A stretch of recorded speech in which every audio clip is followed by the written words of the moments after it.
Yeah. Excellent, man. That's great.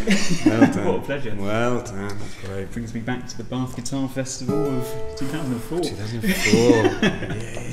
That was a long time ago. Good times. Good times. And it's fantastic to see where you are now, all those years later. I often wonder at which point, because you went to university, you did all that sort of stuff. Did the uni thing, but I didn't actually study music. No, well, me neither. So you just played a lot of guitar. A hell of a lot of guitar. What was your degree? It was actually in project design. Oh, right. But whilst I was doing that, I was able to swap out some of the modules for some of the music modules. Very cool. Okay. So I was able to do a little bit of chopping and changing. And whilst I was doing that, I was doing all of the kind of classical guitar diplomas at Trinity College. Yeah.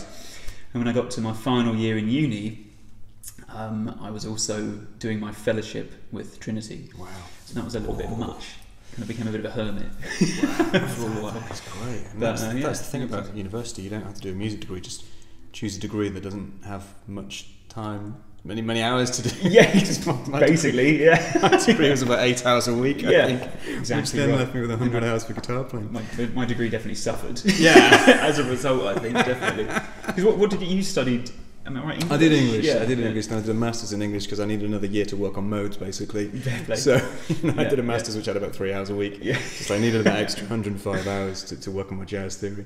But after that, so what did you do? Did you just start playing and writing? Yeah, I mean, I've been gigging for a while, just quite low key stuff because I started writing kind of early teens, having seen Antonio Fulcioni play actually, and then that opened a can of worms, and including the coming along and studying with you at the Bath should probably thing. pretty qualify that we met. So we met in 2004, didn't we? So Yeah. I was 27. So what do we figure you were in 2004? God, I must have been 15? 15, yeah. 15, yeah. Wow, Spotty and long hair. 14 years ago. But you played great back then because you had that nylon string Takamine. Oh, amazed you remember that. Yeah, no, I remember that. It sounded great because you were from a bit more of a kind of a classical background. That's right, yeah. And so you came in 2004, 2005. Yeah, I did. With Thomas Lieb as well. Thomas Lieb, that was amazing. Yeah. And I did another one as well. I think maybe it took a couple of years and then came back again. But those experiences were amazing. I mean, those were really some great weeks. Though. I mean, for people like me and Thomas, they were just as good for guys like you because we're playing guitar all week. Yeah, the gigs in the evening. So yeah. What was quite funny is then a few years down the line, I ended up tutoring that advanced fingerstyle course. Of course. So it was a weird kind of like but that's the way you behind the shift. curtain. Yeah. Well, kind of always an interesting experience. But no, tremendous fun. But those experiences back then were some of the reasons I decided to take it professional. That's great. Frankly, because it's great. You have us to blame. Yeah. Thanks a bunch, Stuart. I could have been a doctor. It was always going to be guitar. But it was just I saw you and obviously Thomas. And I was thinking, this is great. But you did play fantastically back then. You were always like, this guy is the perfect student. He's gonna do it. Because you had it all in place. You were writing back then as well. I remember. That's right. Yeah, I kind of nervously gave you a CD at some point. Yeah, which you didn't tear to shreds, which I was probably still got that. I keep them all. Amazing. I do have them all at home. Yeah. Although I mean, what do young artists do these days? Because people don't listen to CDs. You got to give someone a download link. That's right. I mean, if you'd like to hear my first EP, it's http://www. I don't know what you do these days. Well, I'm still pretty old school with it. I think it's nothing quite like a CD, but I do wonder because quite a few of my friends are doing like download cards. But then there's the resurgence of vinyl as well. I suppose you've got to kind of go to gigs now with vinyl. Because I remember what I used to do. Because I used to give them to Martin Taylor. And I remember one gig in London. He used to play the Pizza Express in Soho, and my dad and I would go every year. And I had a friend who worked at EMI Records. And his the EMI studio is just off Oxford Street, so it's in Rathbone Place, opposite Ivan Morant's. And Pizza Express is just kind of down the other end in Soho.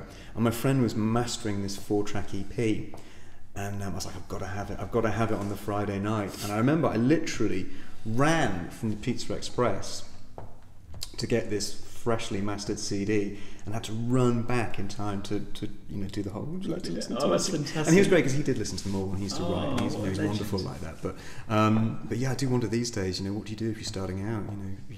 I suppose everyone. The contrast these days is probably everyone's got Logic and mics at home. So you probably get people with like 100 tracks or something. Yeah, whereas I had 4. Yeah. I think you probably had about the same. Yeah, no, exactly the same. And I remember just doing really rubbish recordings just at home, just because the only thing I knew how to do, I'd like plug the guitar just direct into like the microphone in on the PC. You know. Well, I remember my first recording work. My first professional recording work was for the magazine, I think, back in about 2004, and I used to record with a hard disk recorder. So I didn't even have a computer back then, and so you used to edit on a monochrome screen, which was about that big. God. So you couldn't edit really, you know. You just had to do straight takes and do about 34 takes until it was right. But I remember the first thing I ever recorded, there was a little bit of birdsong outside, and I wasn't in a fully isolated room back then. And I remember I sent it off, and the mastering engineer said, "Sound quality's all right actually, but I think you need to get your tape machine serviced because there's a little bit of warbling on it." And I didn't have the heart to say that's not a tape machine. He thought I was kind of really cool and retro and old school. I was like, oh right, yeah, I probably need to change the tape machine. Yeah, we don't want to bounce it down to 24 tracks. Like, right, must record in a quieter place. Yeah, but things have jumped, haven't they? Because I mean, my setup at home now is just it's great. I'm so happy with it. What a luxury it is to actually have the time to be able to kind of just sit down and get decent quality. I guess the shift is now, you know, you learn audio, and then the next thing is you have to learn video. Sure, yeah, because it's so visually dominated now. Everything's video. YouTube and everything. I never thought I'd need to buy video cameras and video lights and all that sort of stuff, but yeah, that's the way it's all gone. Yeah, that's the way it's changed. But so you left uni, and then did you just start working and teaching straight away? Did you have a job? Yeah, so straight out. Pretty much tried to. I mean, I took on some teaching work as the kind of bread and butter, and then the balance was kind of teaching was up here and gigging was here, and then I just over the years trying to kind of address the balance. Yes, we do it. And it's taken quite a while, but I've got to a point now where I'm quite content actually with the balance, because I really love teaching. It's something that I thoroughly enjoy, and I love the workshopping and all of that stuff. So I would never be content like not doing. And it's also quite reassuring having a bit of teaching. Just because I don't want to stress myself out over gigging that amount. You know, we don't live in a country for permanent gigging, unfortunately. You know, if you live in the States, you can gig every night. Over here, I think it is a bit harder to get a gig on a Tuesday night. You know, unless you're of course, on part of a tour. But yeah, it's a great balance. Yeah, to get it, and it's it's never going to be perfect, and it's just it's one of those things you just got to try and ride it. And when I first started, I was like, well, what I'll do is I'll do term time teaching, and I put all the touring and things, gigging into the summer holidays, and it's really neat and tidy. Everything's going to work perfectly. Doesn't work like that. And obviously, it never works like that. And you're kind of all over the place, but it's something that I'm really thoroughly enjoying at the moment. Just the people that you end up meeting, and the circuit, the acoustic guitar circuit is just a lovely. Small but perfectly formed. That's for sure. It's a great scene over here, actually. Yeah. That's great. Yeah. Fantastic. Well, it's an absolute pleasure to see you. Should we? Should we play some blues? Sure, man. Blues in E. Yeah. Let's do blues in E. Go for it. I'll follow you. Okay, here we go. Let's think blues in E. Okay.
Yay! Awesome.